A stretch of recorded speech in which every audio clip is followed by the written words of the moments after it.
पूरे भारत देश के अंदर जो 24,500 इंस्पेक्टर हैं, हम उनकी बात कर रहे हैं, सेंट्रल एक्साइज इंस्पेक्टरों की, जो अपने साथ में हमारे साथ में टीम बैठी हुई है, जो आप लोगों को पूरी सूचना बताएगी। एक हमारे देश के जवानों को आज हमारी जरूरत है। आप सभी साथियों से एक विनती करता हूं भाई, जितने भी मेरे साथी हैं, एक बारी जल्द से जल्द पूरे भाईचारे को जोड़ने का काम करें। जितने भी मेरे साथी हैं वो जल्द से जल्द एक बार भाईचारे को जोड़ने का काम करें। आप सभी साथियों की जरूरत है। नीचे देखो शेयर का बटन होगा, जो भी साथी है एक बारी जल्दी से वो दबाए, और दबाते ही तुरंत नीचे सारे ग्रुप आ जाएंगे। हर एक ग्रुप में तुरंत अभी 5-5, 7-7 ग्रुपों में यह वीडियो पहुंचाने का काम करें, क्योंकि हमारे देश के जवान खुद अपनी आवाज नहीं उठा सकते, तो क्या हमारे अंदर तो इतनी हिम्मत होगी अपने देश के जवानों के लिए हम आवाज उठाएं, जो हमारे लिए दिन रात सुबह शाम लड़ रहे हैं।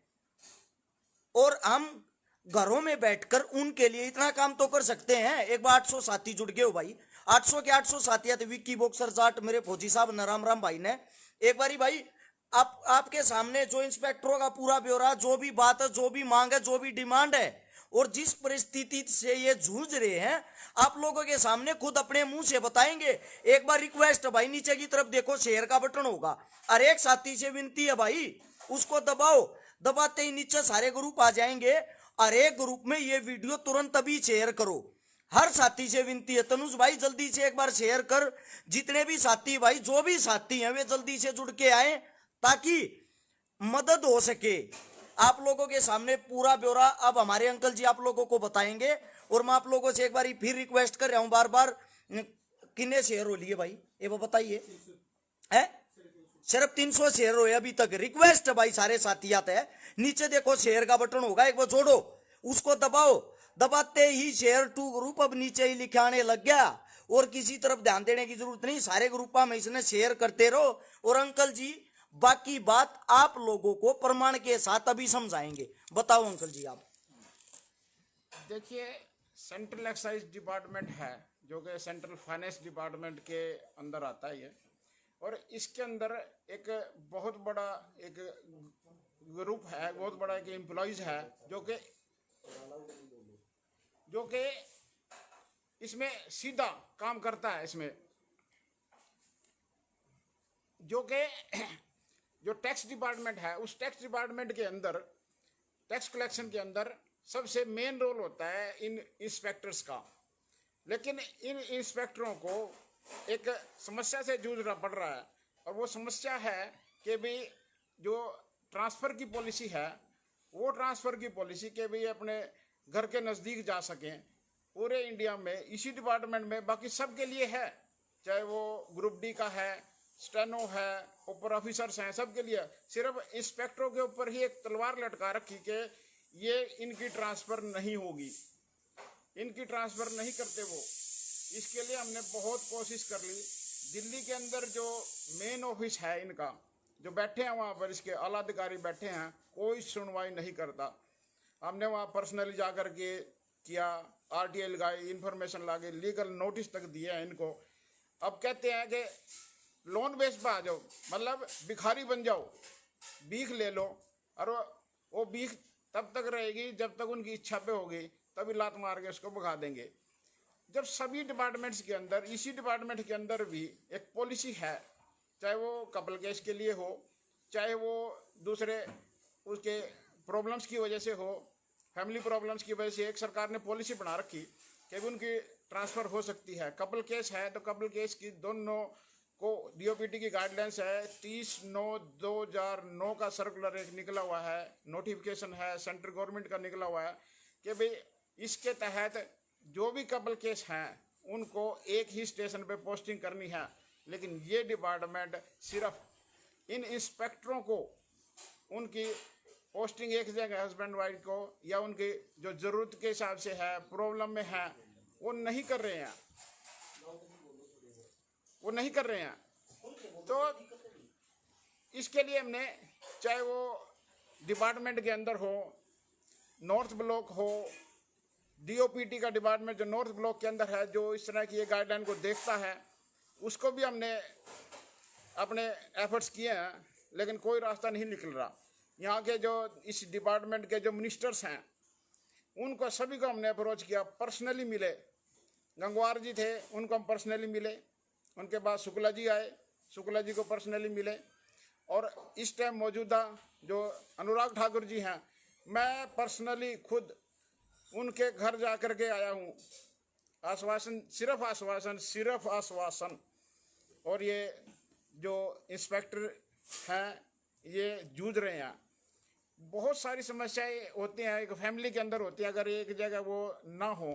एक अभी स्टेस्ट आया हमारे पास इंस्पेक्टरों का ही एक जी, एक सेकंड कति एक तो बात को भाई, जितने ये साथी ये कहने लग रहे आवाज कम आवे है, मैं आप लोगों को बता दूं भाई, अपने फोन की आवाज बढ़ा लो, अंकल ठीक बोल रहा है ना के गल। दूसरी बात, हर एक साथी से एक विनती है भाई, ये जो इंस्पेक्टर होते ये किसी विदेश के नहीं है, ना ये ऊपर से उतर के आ रही है, हमारे ही भाई, हमारे ही बीच के हैं। समझे आप लोग, बात को समझने की कोशिश करो। एक हस्बैंड की ड्यूटी अगर रोहतक हो और उसकी वाइफ की ड्यूटी तमिलनाडु हो, तो वे दोनों पूरी जिंदगी कभी भी नहीं मिल सकते। मुद्दे को और बात को समझने की कोशिश करो। दूसरी बात, मैं हर एक साथी से एक बात कहता हूं भाई, उंगली करने से पहले ये देखें, ये जो जितने भी वर्दी वाले हैं इनके भी परिवार होते हैं, क्या इनको हक नहीं है हस्बैंड वाइफ को एक साथ रहने का? और एक साथी से विनती है भाई, या एक बहुत ही जरूरी मुद्दा है, सारे साथी शेयर करते रहे साथ के साथ। मैं दूसरे हाथ में फोन लेके देखने लग रहा हूं भाई, सारा तैयार रिक्वेस्ट बार बार इसलिए कर रहा हूं, ये मुद्दा बहुत जरूरी है। बाकी अंकल जी भी जोश के साथ बोलेंगे और आप लोगों ने ठीक सुनेगा। एक बार जोटा मारो सारे भाई, देखो नीचे शेयर का बटन होगा। और एक साथी से विनती है भाई, एक बार अभी तुरंत, और एक भाई चाहे दो शेयर करो भाई, शेयर करके दिखाओ पहले। ये बात सरकार के कानों तक पहुंचनी चाहिए। ये बात ये नहीं है कि नीचे यहां आप लोग विरोध करना शुरू कर दो। मेरे भाइयों, इनकी भी फैमिली, इनका भी परिवार है, क्या इनका दुख नहीं है क्या? ये पूरी जिंदगी अपने हस्बैंड वाइफ इकट्ठे ही नहीं रहेंगे, ये अपना परिवार ही नहीं बसा पाएंगे क्या? इन कारणों से बहुत सारे रिश्ते खराब हो गए, इन बातों के कारण बहुत सारे घर उजड़ गए, इन बातों के कारण बहुत सारे साथियों ने नौकरी छोड़नी पड़गी। एक बार बात को समझो पहले। और एक साथी से रिक्वेस्ट कर रहा हूं बार बार, सिर्फ 660 शेयर है, और देखो शेयर का बटन नीचे होगा भाई। मैं आप लोगों को दिखा भी दूं, नया फंक्शन आ गया ताकि आप लोगों ने पता भी लग जा। एक बार यहां देखो, ये कैमरा चालू करूं सामने का, ये देखो शेयर का बटन दिखाई दे रहा है, इसको दबाओ। दबाते ही ये आगे सारे ग्रुप नीचे की तरफ है, हमने शेयर करके हर एक ग्रुप ऐसे दबा के शेयर करनी। यहां लिखा आता राइट पोस्ट, इसको दबाओगे ना, यहां से पोस्ट होगा, आपकी आईडी पर शेयर हो जाएगी। यही आपकी आईडी, यहां से ये आपकी आईडी पर शेयर होगी। एक बार हर एक साथी से विनती, शेयर का बटन दबा के ऐसे निकाल के हर ग्रुप में, ये जितने भी ग्रुप हम ब्लॉक हो रखे हैं, देख इस पे दबाने की कोशिश करें, इन पर सारे ग्रुपों में तुरंत, अभी के अभी तुरंत मुद्दे को समझने की कोशिश करो यार। बात क्या, उस बात को पकड़ो। और एक बात मजाक नहीं होती, कितनी सीरियस बात है, कितने परिवार इन चीजों के कारण बर्बाद हो रहे हैं। अब अंकल जी की बात हाथ जोड़ कर विनती करता हूं भाई, हर एक साथी कान खोल कर तो सुनेगा और साथ के साथ आगे पहुंचाने की कोशिश करेगा। एक बार जोश के साथ बताओ अंकल जी। नहीं भी देखिए, सभी भाइयों से प्रार्थना है कि भी इस मुद्दे को पूरे देश लेवल पे उठाना बहुत जरूरी हो गया है। क्योंकि एक ऐसा हमारा एम्प्लॉइज जो कि देश में टैक्स कलेक्शन कर रहा है, हमारा देश किससे चलता है? रुपए पैसे से चलता है, टैक्स कलेक्शन से चलता है। और टैक्स कलेक्शन की सबसे पहली कड़ी ये इंस्पेक्टर ही है, जो कि देश को, सरकार को पैसा कलेक्ट करके देते हैं।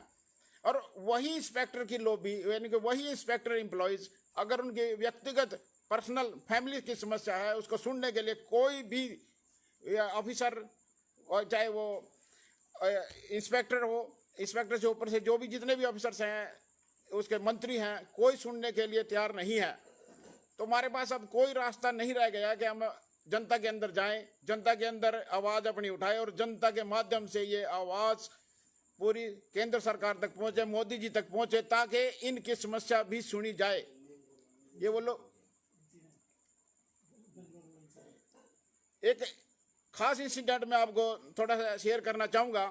एक बहुत ही दर्दनाक भी है। एक इंस्पेक्टर छुट्टी लेकर के अपने घर आ जाता है, इसी दौरान जब ये कोरोना महामारी का चक्कर चल रहा है।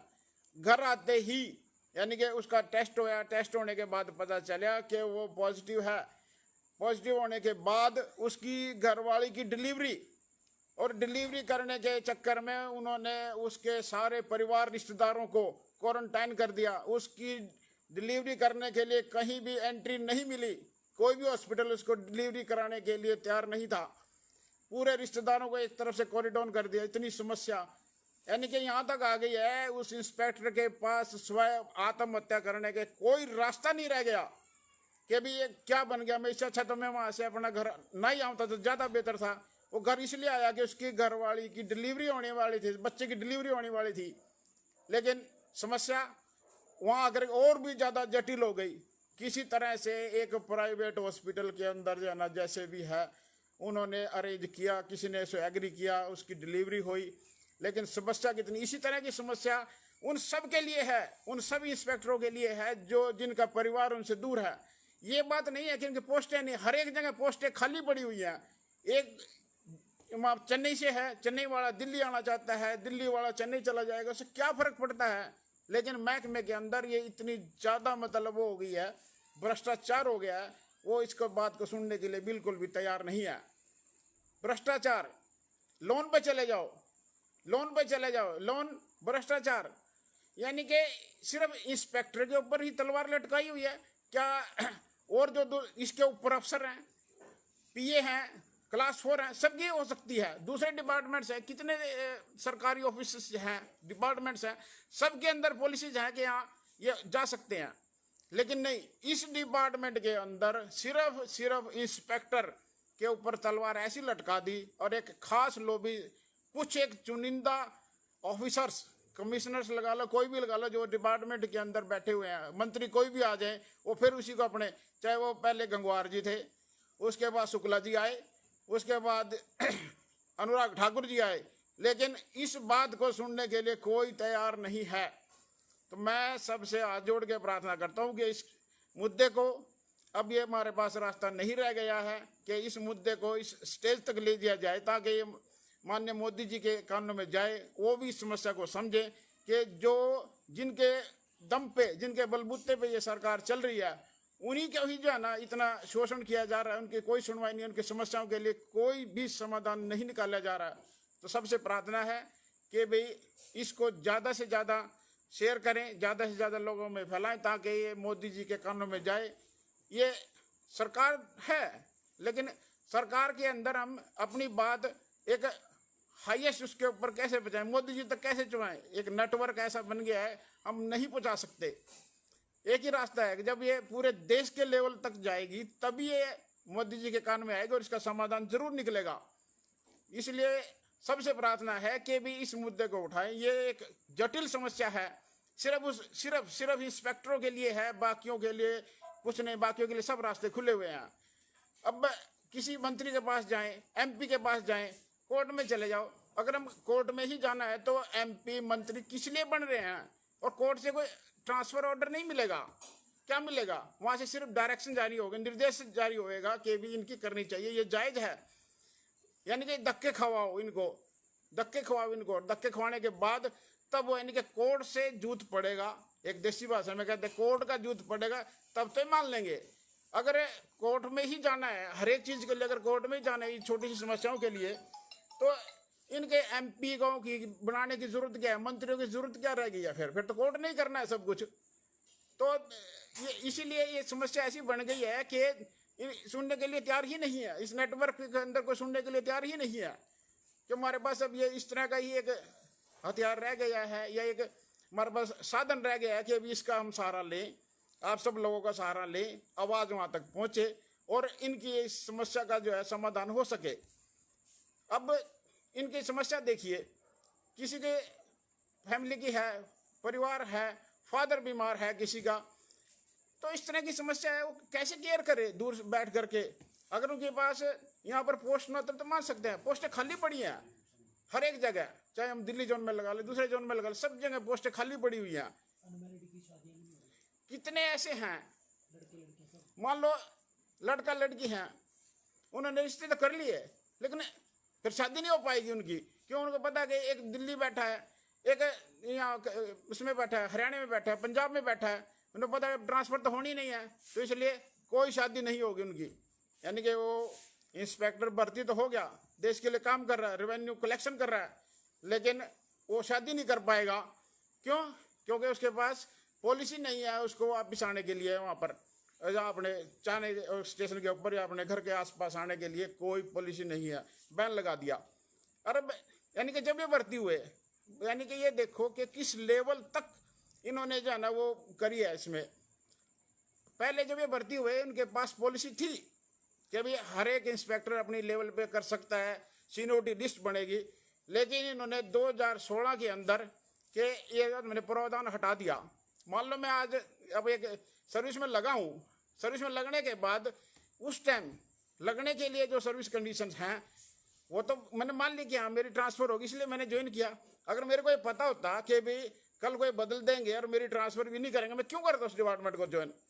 लेकिन वो पॉलिसी थी, मैंने ज्वाइन कर लिया और उस चीज़ को इग्नोर करके हमने तो रूल बदल दिए, इसलिए जो है ना आपकी बदली नहीं हो सकती।